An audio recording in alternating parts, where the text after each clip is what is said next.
Hello everyone and welcome to another episode of SameSex Marriage with Boyan. I'm the Boyan in question, and today we are commenting on the adoption of same-sex marriage in the Republic of Greece. And this is a hot mess because I have so many opinions on so many different aspects of this, hot mess. And I think it will be very difficult for me to tackle all of them, and I will definitely forget some of them, but I will try to, cover them, as much of them as possible. First things first, I am not the person who thinks that Christianity and Christian values should be imposed. I am very much opposed to it. I think that there should be no coercion in real religion. I'm much more Saint Constantine, let every man follow his heart, as opposed to Saint Theodosius, let's close all of the pagan temples in that regard. Me personally, I don't mind if there is some provision for people who are in same-sex relationships to have some sort of legal status that allows some of the legal benefits of actually being in a relationship. Again, I don't mind it. However, this is the end of the controversial part. However, marriage is, the founding cell of a society. If you call a same-sex marriage a marriage, you open a Pandora's box. And people usually call this a slippery slope. Yes, it's a slippery slope, but it's much more dangerous than a slippery slope. It's a Pandora's box. You're going to open a whole slew of evils,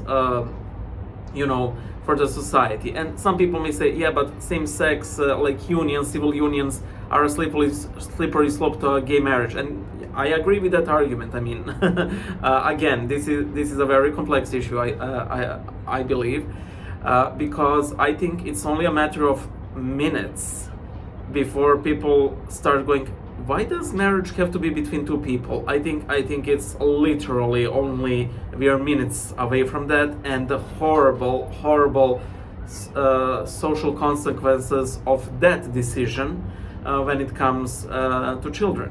And one of the major reasons I oppose gay marriage in particular is because then it opens up the venue for adoption of children by same-sex couples, and what's worse, for surrogate motherhood, which is, as I said before, and I keep saying all over again, I believe it is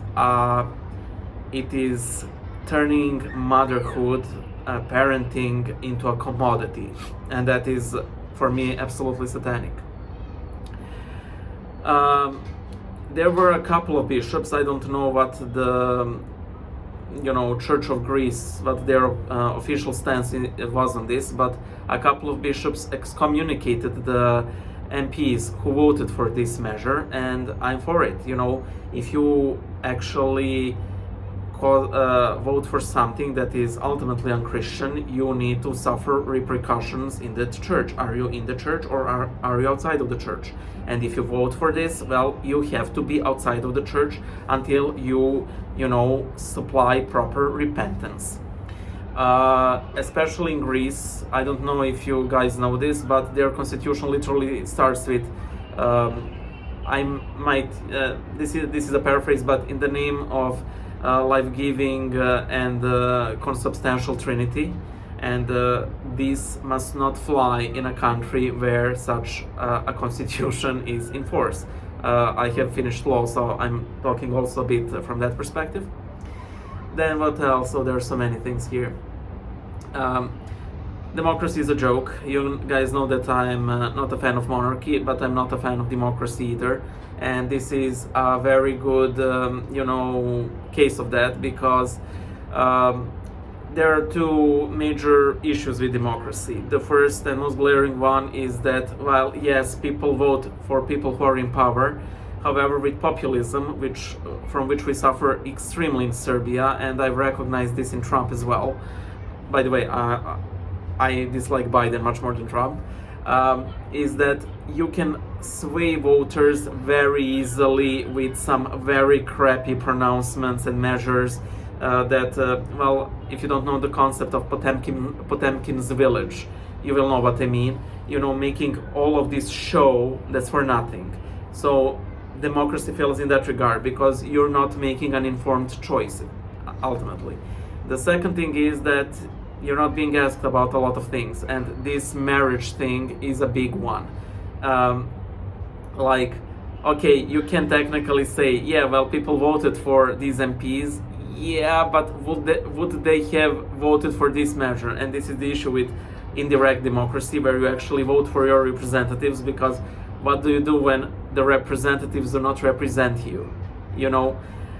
Then there is the issue of this essentially being an EU-NATO move, because the Greece is a member to both, and of course it comes with benefits and consequences, and this is one of them.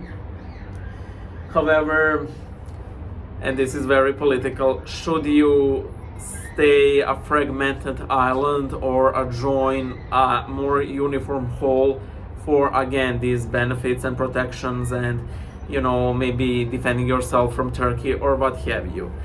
This issue is so complicated. It is easy to stay by the principle, but even Christ says that no king goes to war, but he counts how much army he has at his disposal, and this is the case of it.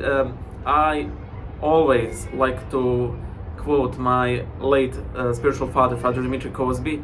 Very often, much more often than we would like to admit, we do not choose between good and evil, but between an evil and a lesser evil. And I think that especially clergy will know in their pastoral work just how often this happens, And this is the sad state of affairs, but it is a typical and natural state of affairs in a world that has Satan as king, that is drowning in sin, and we simply try to live our Christian vocation to the best of our abilities, and very often that's very insufficient, but we try.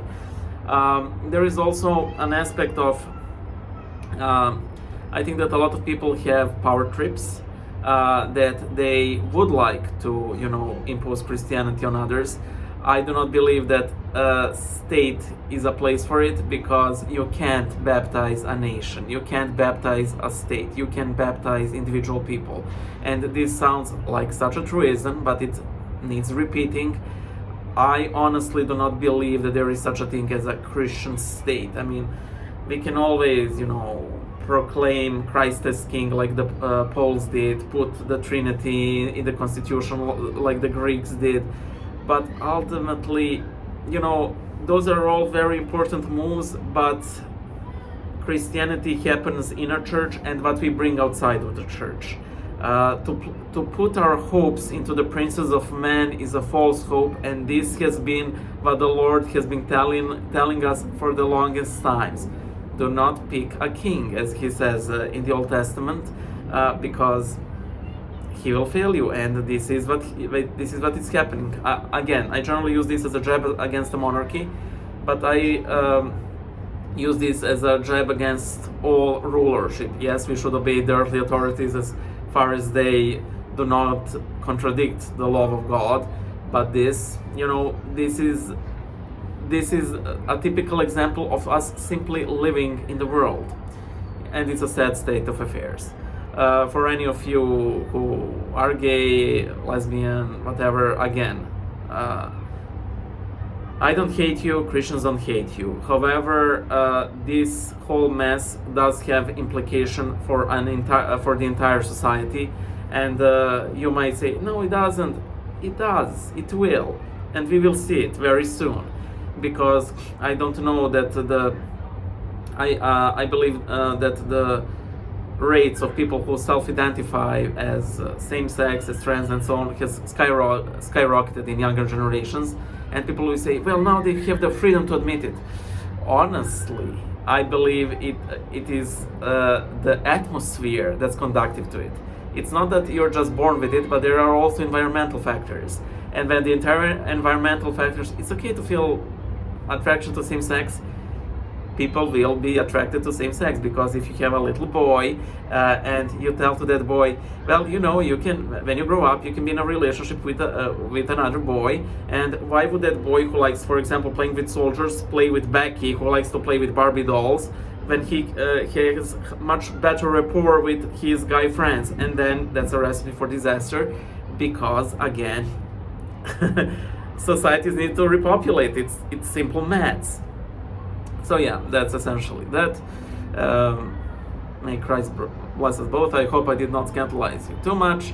Again, I base this on that Samaritan village who rejected Christ, and the apostles wanted to call fire upon it, and Christ told them, you do not know of what spirit you are of. Because again, I do honestly believe that imposition, we resort to power when our arguments fail, and our opponents as well. That's why they impose so much. However, we all know that in the end, Christ is God, Christ is King, and Christ will win. Bye.